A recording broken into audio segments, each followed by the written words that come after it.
اب سب سے برا جو ایشو ہے وہ لعان ہے.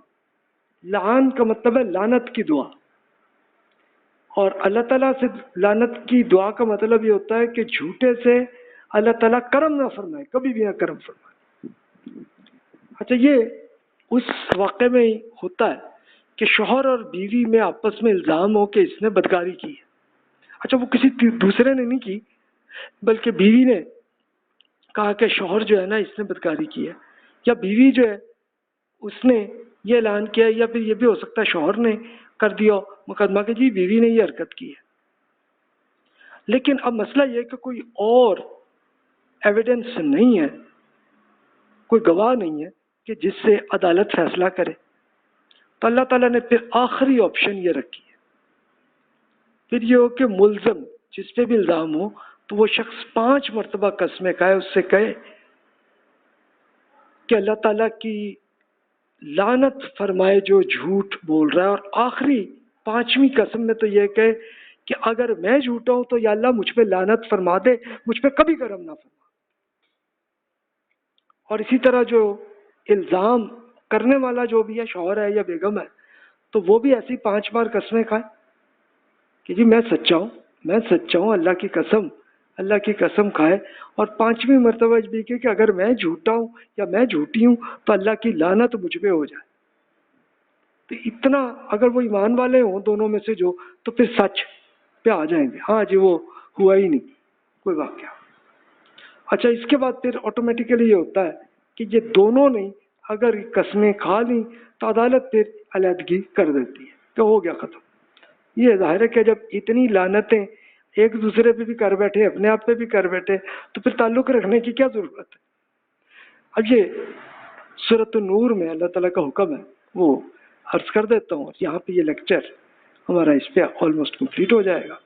فرمایا بسم اللہ الرحمن الرحیم والذین یرمون ازواجہم ولم یکن لہم شہداء الا انفسہم فشہادۃ احدہم 4 شہادات باللہ انہ لمن الصادقین والخامسۃ اللعنۃ اللہ علیہ ان کان من الکاذبین ویدرؤ عنہ العذاب ان تشہد 4 شہادات باللہ انہ لمن الکاذبین والخامسۃ ان غضب اللہ علیہ ان کان من الصادقین ولولا فضل اللہ علیکم ورحمتہ وان اللہ تواب الحکیم.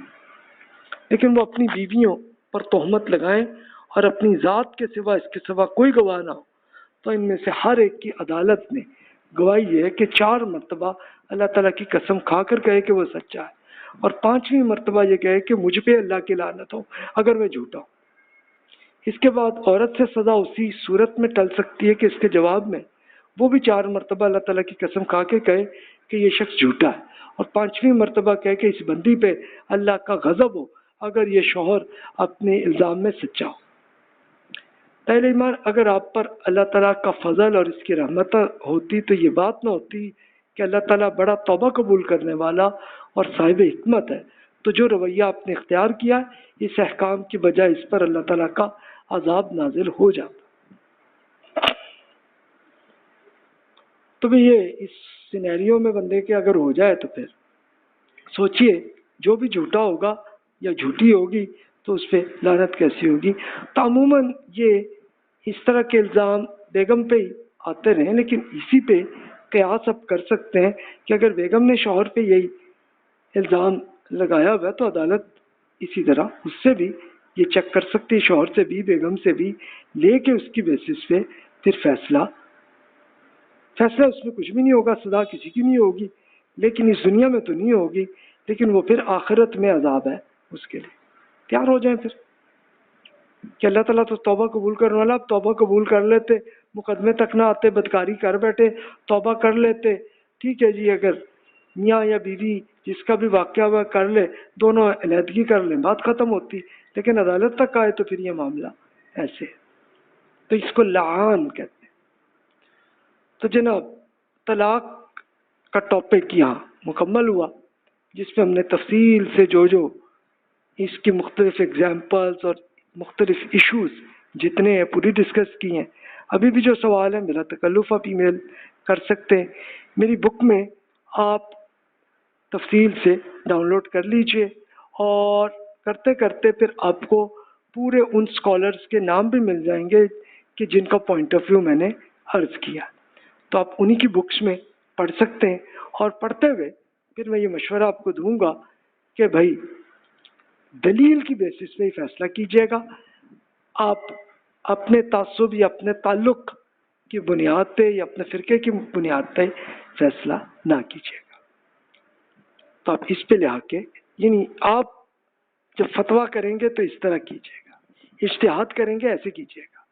جزاک اللہ خیر واحسن الجزا.